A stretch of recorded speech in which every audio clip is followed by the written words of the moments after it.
Hello, welcome. Come on in, pull up a chair, and let's read Mark chapter 5 together.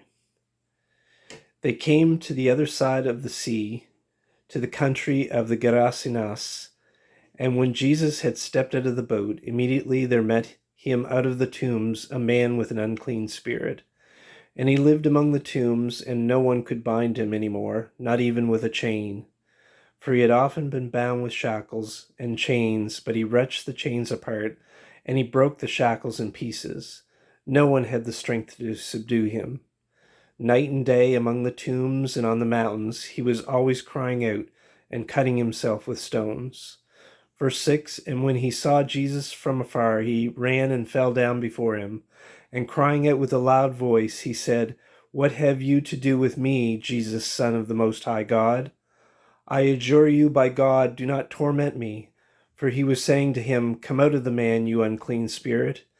And Jesus asked him, "What is your name?" And he replied, "My name is Legion, for we are many." And he begged him earnestly not to send them out of the country.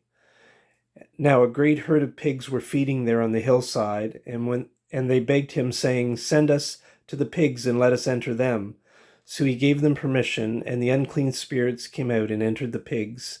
And the herd, numbering about 2,000, rushed down the steep bank into the sea and drowned in the sea.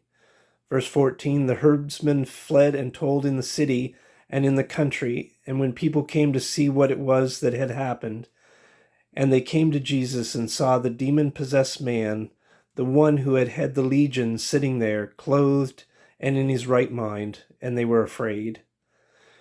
And those who had seen it described to them what had happened to the demon-possessed man and to the pigs.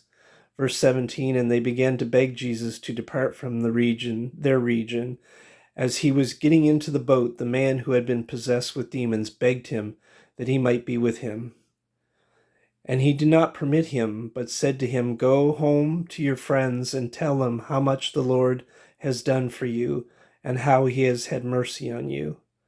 And he went away and began to proclaim in the Decapolis how much Jesus had done for him, and everyone marveled.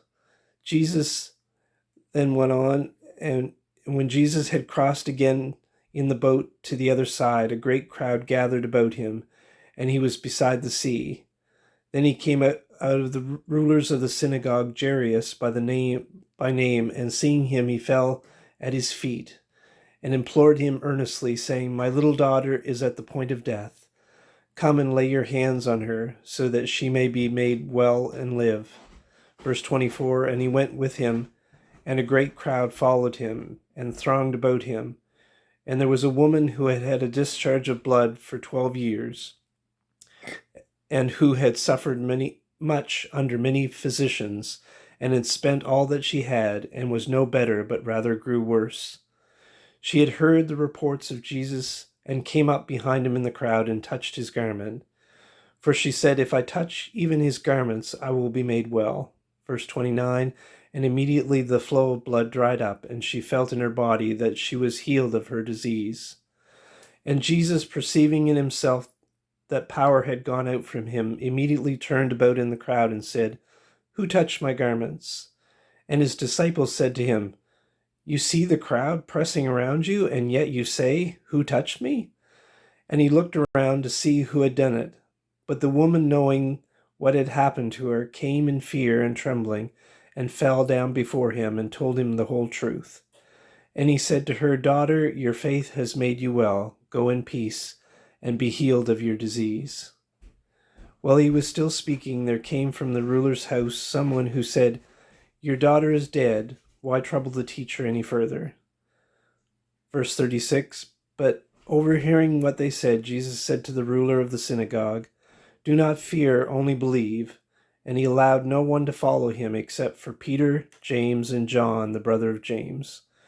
And they came to the house of the ruler of the synagogue, and Jesus saw a commotion, people weeping and wailing loudly.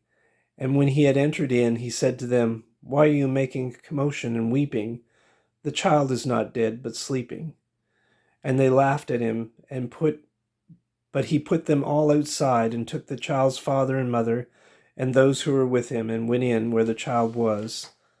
Verse 41, taking her by the hand, he said to her, Talitha cumi, which means, little girl, I say to you, arise. And immediately the girl got up and began walking, for she was 12 years of age.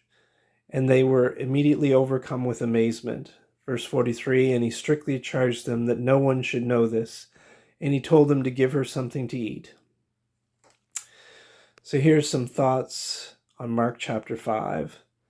When the demon-possessed man saw Jesus from afar, he ran to him and fell down before him. The demons called him Jesus, the Son of the Most High God. People will always use the argument that Jesus never made a claim to be God. He never said those words. But you see, he didn't have to. The facts spoke for themselves. Notice Jesus didn't correct them. They were right after all. If you look at Proverbs 30, verse 4, it reads, Who has ascended to heaven and come down? Who has gathered the winds in his fists? Who has wrapped up the waters in a garment? Who has established all the ends of the earth? What is his name, and what is his son's name? Surely you know. You see, the demons knew the answer to this one. Next thing is the demons begged him earnestly not to torment them or drive them out of the country. Why? Because Jesus has the authority. They referred to themselves as legion because there was many of them, not just one demon, but many. Mark tells his readers that there was 2,000 pigs that drowned themselves in the sea. Let's just make a comparison here. Another famous exorcism that you might be familiar with was David in the book of 1 Samuel 16:23. David drove off an evil spirit. It left King Saul, but that wasn't permanent. But you see, in this comparison, Jesus drove off arguably 2,000 evil spirits, and they didn't return. David would eventually be king, but Jesus is the King of Kings and the Lord of Lords. The demons knew this fact, and they trembled. After this, the man is set free, and he begs Jesus that he might go with him. Here is the monumental difference which somewhat explains hell. The demons beg to leave or flee from the presence of Jesus, but the man who is set free begs to remain with Jesus. And then we have the Great Commission, so to speak, before the cross. Look what Jesus tells the man, and it applies also to all of us who are set free by the power of Jesus. Go home to your friends and tell them how much the Lord has done for you and how he has had mercy on you. In essence, the Great Commission. Other quick thoughts on this chapter. Jesus heals what the physicians cannot or did not do because of money. Some things 2,000 years later haven't changed. Jesus is Jehovah Rapha. Look that one up. Jesus speaks and the dead wake up. Isaiah 55 verse 3 reads, Incline your ear and come to me and hear that your soul may live, and I will make with you an everlasting covenant, my steadfast, sure love for David. In conclusion, only God can send demons running, heal the unhealable, and raise the dead by telling them to get up. Jesus didn't have to say he was God because his actions spoke volumes. The Apostle John put it this way in 1 John 3:18. Little children, let us not love in word or talk, but in deed and in truth. And that's how Jesus operated, in deed and in truth. It's late. This little chair will be waiting for one of you, and a rocking chair for another who likes to rock, and a big armchair for two or more to curl up in when you come again to our castle. I'll close the big front doors and pull up the drawbridge after you're gone. Goodbye and goodbye.